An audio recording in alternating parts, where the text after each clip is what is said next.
বন্ধুরা, আমার আরেকটি নতুন ব্লগে তোমাদের সবাইকে অনেক অনেক স্বাগত জানাচ্ছি। আজকে হচ্ছে বৃহস্পতিবার। সকালবেলা টিফিনে আজকে দিয়েছি হচ্ছে ঘুগনি আর লুচি।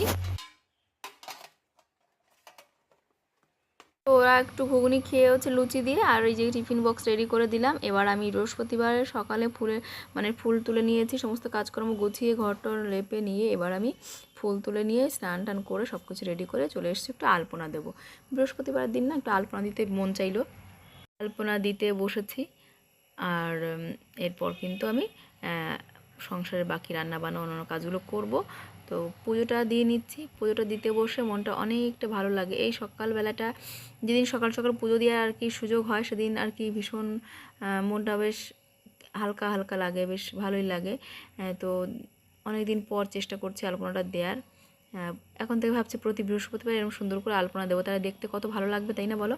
তো আমি আমার মতো করে চেষ্টা করেছি। এইখানে এই যে দেখো সিংহাসনের সামনে, মানে ঠাকুরের আসনের সামনে এইখানটা একটু দিলাম, আর ঘরের দরজায় আর কি দেবো আর একটু আলপনা।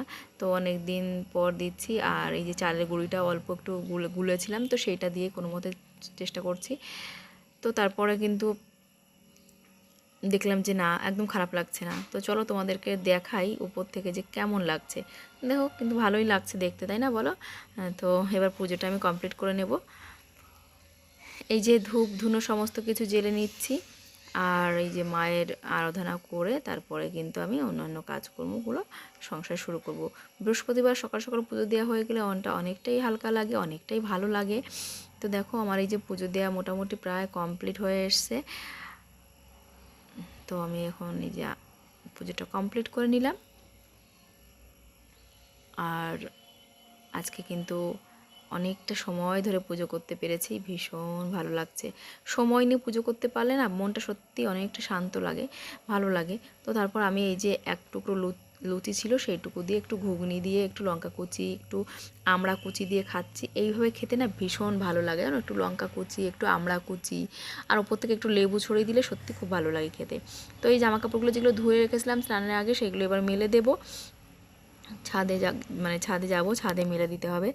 আর এই কদিন না বেশ মেঘলা মেঘলা আর প্রচণ্ড বৃষ্টি হচ্ছে, তো জামা কাপড় শুকানোটা খুবই সমস্যা হয়ে যাচ্ছে। ছাদে বারবার যাচ্ছে, এই জামা কাপড়গুলো কালকের এখনও শুকায়নি, এগুলোও নেড়ে দিতে হবে। আর প্লাস আজকেরগুলো তো সেগুলোও নাড়তে হবে। তো জামা কাপড় মেলে দিচ্ছি আর বৃষ্টিতে দৌড়ে গিয়ে তুলছি, আবার ভিজে যাচ্ছে, এই অবস্থা হচ্ছে, জানো তো? তো ছাদে দেখো খুব খারাপ অবস্থা ছাদটার। হ্যাঁ, আমার লাউ গাছটাকে আমি কাটতেও পারছি না, যেহেতু নতুন নতুন করে আবার লাউ ধরতে শুরু করেছে। তো লাউ গাছে লাউ ধরছে, সেটা একদম অর্গানিক নিজের বাগানের ছাদের লাউ। তো সেই জন্যে এই দেখো এইটাও আজকে বা কালকের মধ্যে তুলে নেব। তো সেই জন্য তো দেখলাম না আজকেই তুলে নেব এইটা। আর এটা রান্না করব, যদি আজকে পারি তো রান্না করব, নাহলে কালকে রান্না করব। আর লাউগুলো খেতেও ভীষণ ভালো, নিজের বাগানের বলে না। এই লাউয়ের ভ্যারাইটিটা সত্যি খুব সুন্দর, একটু মিষ্টি মিষ্টি একটা ভাব, মনে হয় যেন লবণ মানে চিনি দেওয়া হয়েছে, এরকমটা মনে হয়। যে তুমি লবণ দিয়ে রান্না করবো, তো মনে হবে বেশ একটু মিষ্টি মিষ্টি লাগছে, মনে হচ্ছে যেন কয়েক দানা চিনি ফেলে দিয়েছি, এতটাই ভালো এই ভ্যারাইটিটা। তো ওই জন্যে কিন্তু আমি লাউ গাছটা সহজেই কাটছি না, কাটবো বলছি কিন্তু কাটছি। তো দেখো এবার আমি এই যে সামনে বাগান থেকে আমি যে সবজিগুলো নিয়ে এসেছিলাম স্নানের আগে, সেইগুলো তোমাদের সঙ্গে একটু শেয়ার করছি। অনেকগুলো পাট শাক তুলেছি, ভেন্ডি তুলেছি, আর তুলেছি বেগুন। তো এইগুলোকে আমি এখন একটু গুছিয়ে নিচ্ছি, রান্না চড়িয়ে দিয়েছি, টা চড়িয়ে দিয়ে আমি এই সবজিগুলোকে গুছিয়ে নিচ্ছি।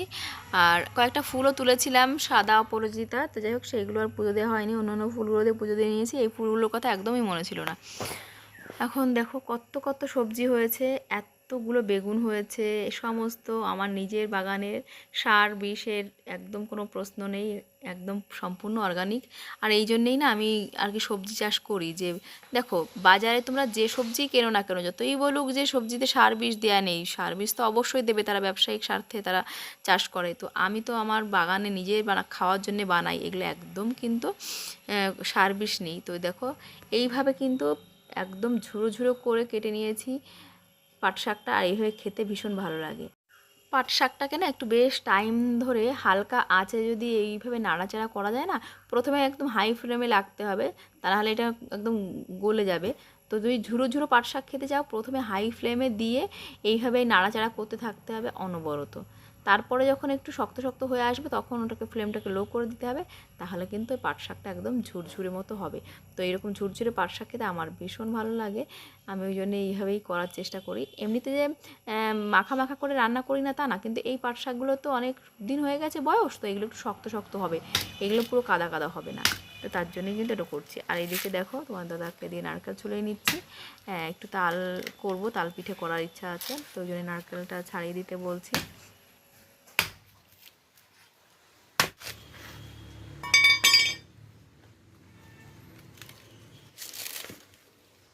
দুধ নিয়ে আসবো আসার সময়।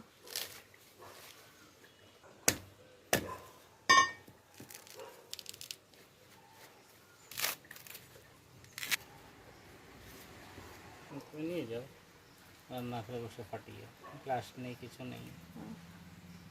দুপুরে খাওয়া দাওয়া হয়ে গেছে, এখন এই যে বিকালবেলা একটু পিঠা বানাবো। আমার ছোটো মেয়ে হচ্ছে তালের পিঠা খেতে ভীষণ পছন্দ করে, তো ওইটা হচ্ছে ওর জন্যই বানাচ্ছি পিঠাটা। আর আমি তো 2-1 পিস খেতেও পারি, 2-1 টুকরো নাও খেতে পারি। ওর বাবাও এখন মিষ্টি খাওয়া ছেড়ে দিয়েছে বললেই চলে। আর বড় মেয়ে পছন্দ করে না মিষ্টি জাতীয় এই ধরনের পিঠা, তো ছোটো মেয়েটা ভালোবাসে বলে ওর জন্য অল্প করেই বানাচ্ছি। আর হচ্ছে আমরা তো দুপুরবেলা খেয়েছি, রাত্রে খাওয়া আপাতত কিছুদিন হলো ডিনারটা স্কিপ করছি, মানে সূর্য অস্ত যাওয়ার পরে আর ভাত খেতে চাইছি না। সে অকেশনালি কোনো একদিন খেলাম, সেটা আলাদা কথা, কিন্তু ডেইলি রুটিনের মধ্যে থেকে ডিনারটাকে আমরা স্কিপ করার চেষ্টা করছি দুজন মিলে। দেখছি না শরীর অনেক রকম আর কি সত্যি ইমপ্রুভ হচ্ছে, শরীরের ভেতরে অনেক রকম আর কি কী বলবো, একটা পজিটিভ এফেক্ট পড়ছে। আর দেখো তালের বড়াগুলো কিন্তু খুব সুন্দর হয়েছিল, খেতেও ভালো হয়েছিল, আমি দুটো খেয়েছি।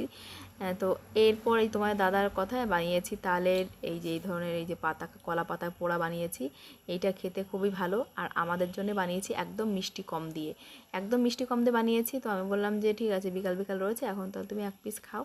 তো আমরা 1-1 পিস করে খেয়েছি, 4 জন 4 পিস, বড় মেয়ে খায়নি, তোমার দাদাই খেয়েছে দুটো। তো একদম মানে একদম কম চিনি দিয়ে বানিয়েছিলাম। আর মেয়ে নিজের জন্য লাস্টে এই যে ফুচকা বানিয়ে নিয়েছে, আর হচ্ছে এই দেখো ওই যে ঘুগনি দিয়ে ফুচকা খাচ্ছে। হ্যাঁ, তো নতুন স্টাইল এটা, আলুর বদলে ঘুগনি দিয়ে, এটাও কিন্তু খেতে খুবই ভালো হয়েছিল। আর মেয়ে আমাকে দিল দুটো, ও আমাকে একটা দিচ্ছিল, আমি জোর করে আরেকটা নিয়েছি, আমাকে এই সাইজেটা দিচ্ছিল, সবচেয়ে ছোটোটা, বোঝো কত রকম দুষ্টু হয়ে। যাই হোক পরে আরও 2 পিস দিয়েছে আমাকে, আমিও খেলাম, ফুচকা দেখলে সামলাতে পারি না, তো মেয়ে আমাকে যেমন সুন্দর করে গুছিয়ে দিচ্ছে। আর অনেকগুলোই আর কি বানিয়েছে, তো ওর বোন খেয়েছে হচ্ছে মিষ্টি, আর ও খাচ্ছে এখন ঝাল ঝাল। আর আমি তো মিষ্টি খেতে ভালোবাসি না, ওই জন্য মেয়ের কাছ থেকে দুটো ফুচকা খেয়েই নিলাম। তো মেয়ে বড় হয়ে যাচ্ছে, খুব সুন্দর সুন্দর হাত মুখরোচক জিনিস এখন নিজেই বানিয়ে খাওয়া শিখে গেছে। হ্যাঁ, অনেক বড় হয়ে গেছে মেয়ে, তো দেখো আমাকে একটু মাঝে মাঝে এরকম সুন্দর করে গুছিয়ে দেয়, ভীষণ ভালো লাগে জানো তো, কেউ এরকম হাতে করে সুন্দর করে গুছিয়ে দিলে খেতে সত্যিই সুন্দর লাগে।